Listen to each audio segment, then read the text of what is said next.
Used car വാങ്ങാൻ വരുന്ന ആൾക്കാരെ പറ്റിക്കാൻ ഭയങ്കര ഈസിയാണ്. എങ്ങനെയാണെന്നുള്ളത് പറഞ്ഞുതരാം. നമ്മൾ വണ്ടി എടുക്കാൻ പോകുന്ന സമയത്ത് തീർച്ചയായിട്ടും ശ്രദ്ധിക്കേണ്ട മെയിൻ ആയിട്ടുള്ള ഒരു കാര്യമാണ് ഞങ്ങളോട് പറയാൻ പോകുന്നത്. ഇത് കണ്ടോ, ഇപ്പൊ നമുക്ക് ഈ ഒരു ക്ലസ്റ്ററിൽ നോക്കുന്ന സമയത്ത് എഞ്ചിൻ വാർണിംഗ് ലൈറ്റ് ഓൺ ആയിട്ടുള്ളത് കാണാം. അതുപോലെ തന്നെ ABS ഓൺ ആയിട്ടുള്ളത് കാണാം. Tyre pressure monitoring sensor, seat belt ഞാൻ യൂസ് ചെയ്യാത്തത് കൊണ്ടാണ്.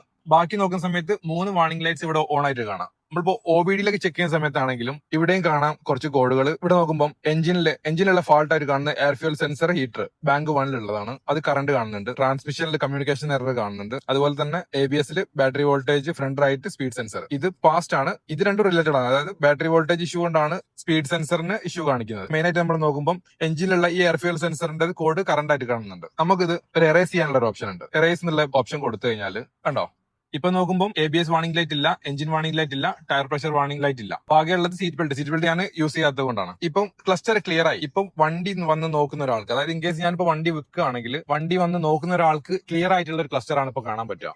ഈ എയർ ഫ്യൂൽ സെൻസർ എന്ന് പറയുന്നത് കാണിച്ചു തരാണെങ്കിൽ ഇതാ ഈ എക്സോസ്റ്റിന്റെ മുകളിലേക്ക് പോകുന്ന ഈ ഒരു സെൻസർ ആണ് എയർ ഫ്യൂൽ സെൻസർ. അപ്പോൾ അതിന്റെ കോഡാണ് അത് കാണിച്ചത്. മേജർ ആയിട്ടുള്ള ഒരു ഇഷ്യൂ അല്ല, പക്ഷെ അതിനും പ്രശ്നങ്ങൾ ഒരുപാടുണ്ട്. ഇതുപോലെ തന്നെ എഞ്ചിനിൽ വരുന്ന കാറ്റലിറ്റിക് കൺവെർട്ടറിന്റെ ബാക്കിയുള്ള ഒരുപാട് പ്രശ്നങ്ങൾ ഈ ക്ലസ്റ്റർ വാർണിംഗ് ലൈറ്റ് വന്നാലും ഈസി ആയിട്ട് എറേസ് ചെയ്യാൻ പറ്റും. ഇപ്പൊ വന്ന് വണ്ടി നോക്കുന്ന ഒരാൾക്ക് ഒരിക്കലും മനസ്സിലാവില്ല ഈ വണ്ടിക്ക് ഇന്ന പ്രശ്നങ്ങളുണ്ട്, ഇങ്ങനത്തെ ഒരു കംപ്ലൈന്റ് ഉണ്ട് എന്നുള്ള കാര്യം. ആള് വന്ന് നോക്കും, ക്ലസ്റ്ററിൽ പ്രശ്നങ്ങളൊന്നുമില്ല, ഓക്കെ ആണ്, ക്ലീൻ വണ്ടിയാണെന്നുള്ള വിചാരിച്ച ആള് വാങ്ങും. പക്ഷെ ഒരു സമയം കഴിഞ്ഞാൽ ഈ ലൈറ്റ് പിന്നെയും വരും. അതായത് വണ്ടി ട്രാൻസ്ഫർ കഴിഞ്ഞ് പേയ്മെന്റ് എല്ലാം കഴിഞ്ഞതിന് ശേഷം ഒരു പക്ഷേ ഇത് പിന്നെയും ഈ വാർണിംഗ് ലൈറ്റ് വരിക. ആ സമയത്ത് നോക്കുന്ന സമയത്തായിരിക്കും നമുക്ക് പറ്റിയൊരു അബദ്ധം നമുക്ക് തിരിച്ചറിയുന്നുണ്ടാവുക. ക്ലസ്റ്റർ നോക്കുന്ന സമയത്ത് പ്രശ്നങ്ങളൊന്നുമില്ല, ഇങ്ങനെയൊക്കെ കണ്ടിട്ട് നമ്മൾ വണ്ടി എടുക്കാൻ തീരുമാനിക്കുകയാണെങ്കിൽ പിന്നാണ് നമുക്ക് അതിന്റെ ബുദ്ധിമുട്ടുള്ള അതിന്റെ പ്രശ്നങ്ങൾ നമുക്ക് തിരിച്ചു വരുമ്പോഴാണ് നമ്മൾ ഇതിനെപ്പറ്റി ആലോചിക്കുകയും നമുക്കുണ്ടായ നഷ്ടത്തിനെ പറ്റി നമ്മൾ സങ്കടം ഉണ്ടാവുകയും ചെയ്യാം. അപ്പൊ നിങ്ങൾ യൂസുകാർ എടുക്കാൻ ഉദ്ദേശിച്ച ഒരാളാണെങ്കിൽ വണ്ടി പുറമെ കണ്ടതുകൊണ്ടോ അല്ലെങ്കിൽ ക്ലസ്റ്ററിൽ ക്ലിയർ ആയതുകൊണ്ടോ ടെസ്റ്റ് ഡ്രൈവ് ചെയ്താൽ പോലും നമുക്ക് അതിനെപ്പറ്റി മനസ്സിലാക്കിക്കൊള്ളണമെന്നില്ല. ഇൻസ്പെക്ഷൻ ചെയ്താൽ മാത്രമാണ് നമുക്ക് എന്ത് ചെയ്യാം, ഈ ഹിഡൻ ആയിട്ട് കിടക്കുന്ന ഓരോ കാര്യങ്ങളും നമുക്ക് മനസ്സിലാക്കാൻ പറ്റും. നമ്മുടെ പേജസിനുള്ള ഓരോ വീഡിയോസിലായിട്ട് നമ്മൾ ഇതിലുണ്ടാകുന്ന ഓരോ പ്രശ്നങ്ങൾ നിങ്ങൾക്ക് പറഞ്ഞുതരാൻ ശ്രമിക്കുന്നുണ്ട് മാക്സിമം. ഇനി കൂടുതൽ നിങ്ങൾക്ക് എന്തെങ്കിലും പുതിയതായിട്ടുള്ള അറിയാനുണ്ടെങ്കിൽ അത് നമ്മളുമായിട്ട് ഷെയർ ചെയ്താൽ നമുക്ക് അതിനെപ്പറ്റി കൂടുതൽ വിവരങ്ങൾ